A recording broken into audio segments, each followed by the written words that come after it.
Smoking. আজকে আমি আলোচনা করব স্মোকিং সম্বন্ধে। আমি একজন ফার্মাসিস্ট এবং medical lab technologist. So smoking আমি জানতাম যে এটা হয়তো খুবই খারাপ জিনিস, জানতাম যে শরীরে ক্ষতি করে, কিন্তু এতটা ক্ষতি করে এটা জানতাম না। যদি স্মোকিংকে যদি বলা যায় যে মানে স্লো পয়জনিং, স্মোকিং মানে সে স্মোকিং করছে মানে তাকে বলতে বলা স্লো পয়জনিং করছে, তো এটাতে কোনো ভুল হবে না। হয়তো এই কথাটা শুনে মনে হচ্ছে যে না, এত বড় কথা। তো চলো আমরা নেক্সট জানতে পারবো যে এটা কেন বলছি বা এই বিষয়ে। মেইনলি যারা সিগারেট খায় বা বা যারা এটা আসক্ত তাদের জন্য ভিডিওটা বানানো। তো অবশ্যই তাদেরকে শেয়ার করবে যারা এই সমস্ত নেশায় আসক্ত। সিগারেটের মধ্যে থাকে প্রায় 7,000 কেমিক্যাল, 7,000 কেমিক্যাল। তার মধ্যে থাকে 280 হার্মফুল সাবস্টেন্স এবং 69 হচ্ছে কার্সিনোজেনিক। কার্সিনোজেনিক মানে সেগুলি ক্যান্সার সৃষ্টি করবে, হাইলি কার্সিনোজেনিক। যেমন থাকে ক্যাডমিয়াম, যেটা ব্যাটারির মধ্যে থাকে, lead, arsenic, hydrogen cyanide, nicotine, টার, বেনজিন, এই ধরনের সাবস্টেন্সগুলা বা কার্বন মনোক্সাইড, এই ধরনের পদার্থগুলি ওই সিগারেটের মধ্যে থাকে। তো এগুলি হচ্ছে হাইলি কার্সিনোজেনিক। তো এখন একটা বিশাল ব্যাপার, মানে বাচ্চাদের মধ্যে এখন এই সিগারেটের এটা দেখা যাচ্ছে যে বাচ্চারাও সিগারেট খাচ্ছে, ছোট ছোট বাচ্চারা। তো রিসেন্টলি একটা স্টাডি অনুযায়ী আহ, একটা সিগারেট প্রায় 20 মিনিট একটা লাইফ থেকে 20 মিনিট নিতে পারে। মানে তার জীবন থেকে 20 মিনিট লেস করে দিতে পারে একটা সিগারেট। তাহলে একজন তো একটা সিগারেটে হয়তো এক প্যাকেট সিগারেট একদিনে শেষ করে দিচ্ছে। তো কতটা ক্ষতিকারক একবার মানে করলে বোঝা যায়। যখন আমরা এটা ধরি, যখন সিগারেটটা হাতে ধরি, তখন হাতে এবং মুখে ধরি, তখন আমাদের প্রথম থেকে ওর থেকে একটা টার থাকে। টার বলতে আলকাতরা, তো ওটা একটা কি হয় যে মুখের ওপর, ঠোঁটের ওপর একটা প্রলেপ তৈরি হয়, বা হাতের নখের ওপর গুলাতেও মানে এক ধরনের হলদেটে ভাব দেখা যায়। তো দ্বিতীয়ত ঠোঁটের এতে হয়ে যায়। তারপর দ্বিতীয়ত মুখে যখন নেওয়া হয় তখন এই ধরনের যে হার্মফুল সাবস্টেন্সগুলো এরা মুখের মধ্যে প্রবেশ করে, ফলে এরা দাঁতের ডিক্রিয়া তৈরি করে। ফলে মানে আমাদের যে দাঁতের ওপরের অংশটাকে বলা হয় এনামেল, তো এনামেল অংশটাকে নষ্ট করে ফেলে। ফলে দাঁতে সহজে ক্ষয় হয়ে যায়, ফলে দাঁতে পোকা লাগা বা অন্যান্য প্রবলেম, এই ধরনের প্রবলেম দেখা যায়। দ্বিতীয়ত হচ্ছে যে মুখে যেহেতু থাকে, তাহলে কি হয় না, মুখের যে নার্ভগুলো থাকে সেই নার্ভগুলার সেন্সিটিভিটি নষ্ট করে।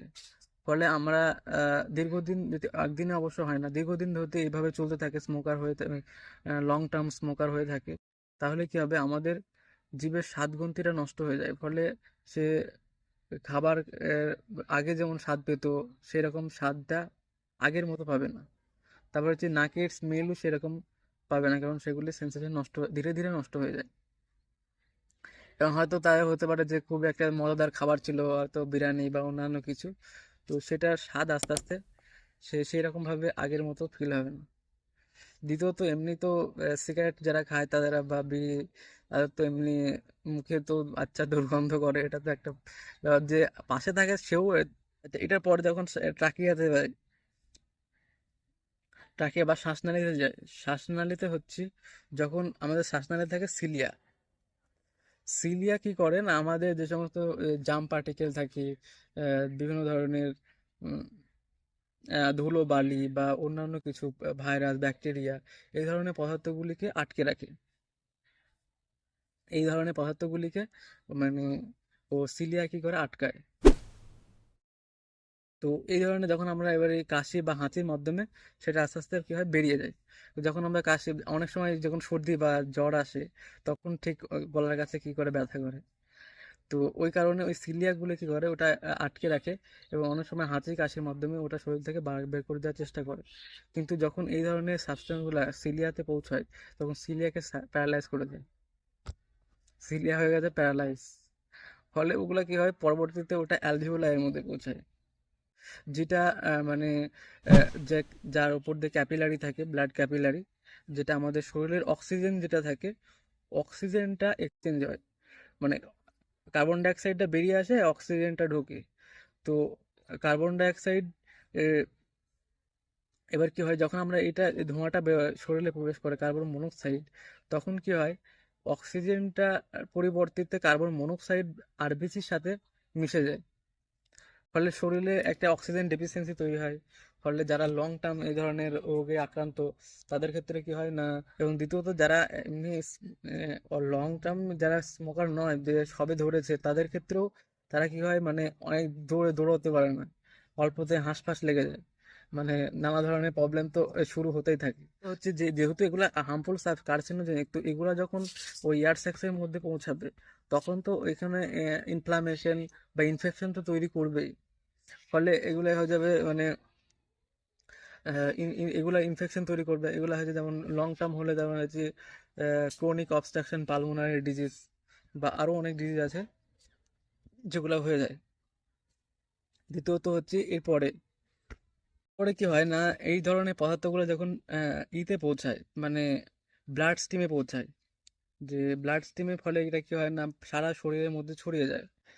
ফলে এইগুলি কি করে না, তো এই আর্টেরিয়াল ওয়ালগুলোকে কি করে না, দুর্বল করে ফেলে, বা এটাকে সরু করে দেয়। ফলে কি হয় না, সরু করার ফলে যে আমাদের এমনি তো অক্সিজেনের অভাবে আরবিসি ই সরু পাতলা হয়ে হয়ে যায়, শক্ত হয়ে যায়, বা এটার অবস্থা খারাপ থাকে। তো এটি এটি কি হয় না, ওই আর্টেরিয়াল ওয়ালে আটকে যায়। তো অনেক সময় দেখা যায় যে ব্লাড ক্লটও দেখা যায়। তারপর হচ্ছে এটা হার্টে দেখা যায়, তাহলে হার্টে যদি আগে যদি এটা ক্লট হয়ে যায়, তাহলে হার্টে কি পাম্প ব্লাড পৌঁছাবে না। ফলে অবশ্য যেগুলা মেন ভেন্যু, সেগুলোতে অত হয় না, যেগুলো ছোট হয় সেগুলোতে বেশি প্রবলেম দেখা যায়। তো তো আর এগুলো হার্ট ব্লক করে দিতে পারে, বা হার্ট অ্যাটাক হতে পারে। দ্বিতীয়ত হচ্ছে যে এগুলো যদি কিডনিতে হয়, থাকে কিডনিতে কিডনি ফেলিয়ার হয়ে যেতে পারে। কারণ কিডনিতে আমাদের সমস্ত রক্ত দিতে হয়। তো পরিশোধিত হওয়ার কারণ এখানে তো ক্যাপিলারি, সরি ভেন বা আর্টারি থাকে, তো এখানেও কিডনি ফেল হতে পারে। তারপরে আমাদের কি হয় না, মেনলি আমাদের ব্রেনে থাকে খুব ছোট সরু আর্টারি বা ভেন থাকে। তো আমাদের ব্রেনের এক একটা পার্ট এক একটা অংশকে নিয়ন্ত্রণ করে। ফলে যদি ব্রেনের মধ্যে মানে ব্লাড ক্লট হয়ে যায়, অথবা হচ্ছে যাদের হাই ব্লাড প্রেশার, তাদের ক্ষেত্রে কি হয় না, আর্টেরিয়াল ওয়ালগুলো লিকেজ হয়ে যায় বা ফেটে যায়। তো ওই কারণে কি হয়, ওইখানে মানে ব্লাড ক্লট দেখা যায়, মানে আহ, ওই জায়গায় ক্লট হয়ে যায়, বা সরি ওই জায়গায় ব্লিডিং হয়, বা ব্রেন হেমারেজ হয়ে যায়। তো ব্রেন হেমারেজ হওয়ার কারণে কি হয় না, ব্রেন হয়ে যায় ওই জায়গাটার, মানে ব্লাড সার্কুলেশন হয় না, বা ওই জায়গাটা ব্লাড পায় না। ফলে ওই জায়গাটার কাজটা আর হয় না। ফলে ওই জায়গায় যে শরীরের যে নিয়ন্ত্রণ করতো সেই পার্টটা বন্ধ হয়ে যায়। দেখা যায় যে আমাদের হাত পা একটা প্যারালাইজ হয়ে গেছে, বা একদিকের হাত হচ্ছে একদিকের হাত নড়ছে না। তো এটা মেরে যাদের বয়স এই লং টার্ম যাদের হয়ে থাকে, তাদের ক্ষেত্রে বেশি এই ধরনের প্রবলেম হয়ে যায়। এবং এই ধরনের প্রবলেম দেখা যায়, লো ভিশন বা ক্যাটারাক্ট দেখা যায়। দ্বিতীয়ত হচ্ছে ইনফার্টিলিটি হতে পারে, বা স্পাম কাউন্ট কমে যাবে, বা ইরেকটাইল ডিসফাংশন হয়ে যেতে পারে। এগুলি হচ্ছে যেমন হচ্ছে বোনের মধ্যে যদি ক্যালসিয়ামের অ্যাবজর্পশন কমে যায়, এবং ক্যালসিয়াম ফর্মিং যে সেলগুলো থাকে, সেই সেলগুলোকে হ্রাস করে দেয়। ফলে আমাদের বোনের ঘনত্ব কমে যায়, এবং বোন তাড়াতাড়ি ভঙ্গুর হয়ে যায়। এবং এই ধরনের প্রবলেমগুলোতে ইমিউন সিস্টেমকে অলরেডি মানে দুর্বল করতেই থাকে, মানে ইনফ্লামেশন হচ্ছে, বা এগুলো যখন থাকে, তো ইনফেকশন তো করাবে বা ইনফ্লামেশন তো করাবে। তো আমাদের ইমিউন সিস্টেম থাকে দুর্বল, আস্তে আস্তে ধীরে ধীরে দুর্বল হতে থাকে। এমনকি এটা ডিএনএ পর্যন্তকে ড্যামেজ করে, এবং ডিএনএ ড্যামেজ করার কারণেই মানে মেনলি এই ক্যান্সারটা সৃষ্টি হয়। ডিএনএর যে রিপেয়ারিং টুলগুলো আছে, সেগুলোকে নষ্ট করে দেয়। এক নাম হচ্ছে, অনেকে জানে শুধুমাত্র লাং ক্যান্সার, কিন্তু হতে পারে হচ্ছে স্টোমাক ক্যান্সার, লিভার ক্যান্সার, ওলার ক্যান্সার। তারপর হচ্ছে অনেক ধরনের ক্যান্সার তৈরি করতে পারে। তারপরে এমনি তো অটো ইমিউন ডিজিজ, তারপর হচ্ছে টিউবারক্লোসিস। এটা যখন আবার ব্লাড মানে এটা ব্রেনে পৌঁছায়, তখন ব্রেন থেকে আমাদের বিভিন্ন ফিল গুড হরমোন, যেমন ডোপামিন, এন্ডোক্রাইন, সেরোটোনিন, এন্ডোমরফিন, এই ধরনের যে ফিল গুড হরমোনগুলো আছে, তো এগুলো রিলিজ হয়। ফলে আমার মানে হ্যাপি ফিল হয়, বা প্লেজার মনে হয়। তো এতটুকু এই প্লেজারের জন্য হলে এত প্রবলেম। তো অবশ্যই আমরা এই ধরনের মানে এর থেকে অবশ্যই বেঁচে থাকবো, এই ধরনের মানে আসক্তি থেকে, আর চেষ্টা করবো এই সমস্ত এর থেকে বাঁচার। কারণ এটা যখন আবার এটা কোয়াইট করবে তখন আস্তে আস্তে ফের আবার ব্রেন যে ডোপামিন যখন রিলিজ হবে না তখন আবার তার অ্যাংজাইটি, ডিপ্রেশন, তারপর হচ্ছে খিদে না হওয়া বা নানা ধরনের প্রবলেম তৈরি করে। তো এটা একটা সাইকেলের মতো ফের আবার তাকে শরীরে আবার করে, কিন্তু শরীরে এইভাবে ড্যামেজ করতে থাকে। ইনশাল্লাহ এর পরবর্তী ভিডিও আমি এর থেকে কীভাবে বেরিয়ে আসবো তো এই সম্বন্ধে একটা ভিডিও বানাবো।